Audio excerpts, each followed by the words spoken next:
If you could throw a stone in the Switch eShop, you would almost certainly hit a game involving cubes or squares.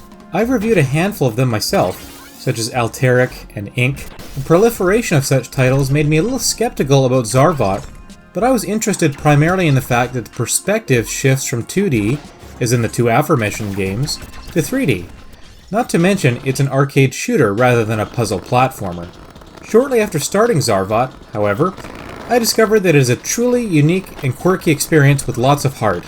It plays and controls well, but there's more here than meets the eye.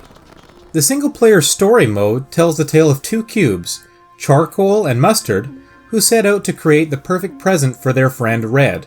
You play as Charcoal, who has the ability to shoot, jump, and dash, in addition to a few special abilities such as a beam that fires in a circle around you. The primary form of gameplay involves traversing linear levels while shooting all sorts of blocky and spiky enemies. Each level features arena-like sections that trap you within a small space and task you with destroying waves of foes in order to progress. As you move from chapter to chapter, new enemy types add greater challenge to these sections. And overall, the scaling up of difficulty occurs at a good clip. Story beats are sprinkled throughout each chapter that feature conversations between the three primary characters, each of whom has its own personality. I didn't think I could care about three faceless cubes, but the writing often breaks the fourth wall and endears you to the little guys. Many of the 12 chapters end with a boss fight, typically involving some real-world object coming to life and trying to destroy you. I really enjoyed these fights for their challenge and unique enemy mechanics. For the presentation, there's a great range of music that really suits the gameplay and atmosphere of each chapter. Moody and melancholic tunes play as rain pours down, and upbeat, jazzy techno plays as you explore the inside of a freezer.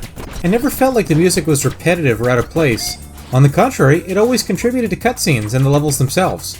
In terms of visuals, Zarvot reminds me of Pikmin, in that it combines real-world objects and backgrounds with bright and colorful characters. On the negative side, I take issue with the fact that the camera cannot be moved at all, and that cutscenes focus on certain elements and blur out others. There is some slowdown in places where you are fighting and destroying large numbers of enemies, and it is possible for arena sections to not load properly. I found all of these to be noticeable distractions.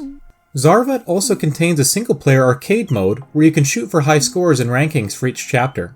These levels are unlocked by finding a specific token in the corresponding chapter. Fortunately, the tokens are usually in plain sight. Unfortunately, there are no online leaderboards.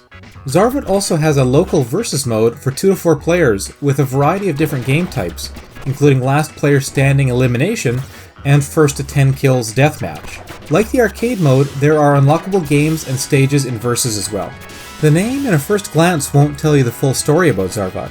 Behind what may be a familiar exterior is a charming single player and decent multiplayer experience. Quality of life changes such as the ability to move the camera and a little more polish would definitely improve things, but I had a very difficult time putting this game down. Each chapter takes between 50 and 40 minutes to complete, and I was able to play through the story mode in about 6 hours. While the arena segments and shooting remind me of arcade classics like Smash TV or Robotron, I have never played a game like that with such heartfelt characters and story, pieces that didn't just feel like an afterthought. I won't go so far as to say Zarvot has the wit and soul of a poet, but the writing gives the game life. And it's a title that will stand out this year as having the types of genuinely touching moments we don't often see in video games. I can't give any more, so check out Zarvot and fall in love with these cubes.